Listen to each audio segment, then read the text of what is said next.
జనరల్‌గా రాజకీయాలు ఎట్లుంటాయంటే ఎన్నికలకు ముందన్న ఉంటాయి. ఎన్నికల రైట్. తర్వాతనైనా అవసరాన్ని బట్టి పొత్తులు పెట్టుకుంటారు. రైట్. సో, వీళ్ళు ముందే జగన్మోహన్ రెడ్డిని ఎదుర్కోవాలంటే 3 పార్టీలు కలిస్తేనే తప్ప జగన్మోహన్ రెడ్డి ఎదుర్కోలేమన్న ఉద్దేశ్యంతోనే హ్మ్. వీళ్ళు పొత్తులు పెట్టుకున్నారు. ఈసారి ఖచ్చితంగా అధికారంలోకి జగన్ బోర్డ్‌ని అడ్డుకోవాలంటే ఎట్టి పరిస్థితుల్లో కూటమి కలిసిగా పోటీ చేయాలని తీర్మానం చేసుకొని చేశారు.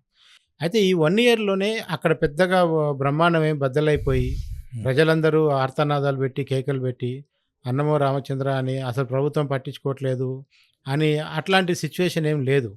అట్లని అద్భుతాలు చూయించారు. అల్లావుద్దీన్ అద్భుత దీపం పెద్దగా వండర్స్ చేశారు. 1 ఇయర్‌లోనే మొత్తం సాధించేశారని చెప్పుకోవడానికి కూడా ఏం లేదు. హ్మ్. సో, అందుకనే ప్రజలేందంటే సోగా ఉన్నారు. So, not bad, not so so good.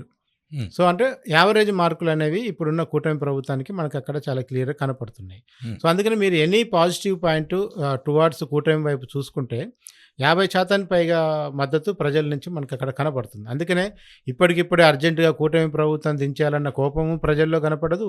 అబ్బా! అద్భుతాలు చేశారు 1 ఇయర్‌లో మనం ఊహించిన దానికంటే, హామీలు ఇచ్చిన దానికంటే ఎక్కువ చేశారని చెప్పుకోవటానికి ఆంధ్రప్రదేశ్‌లో లేదు.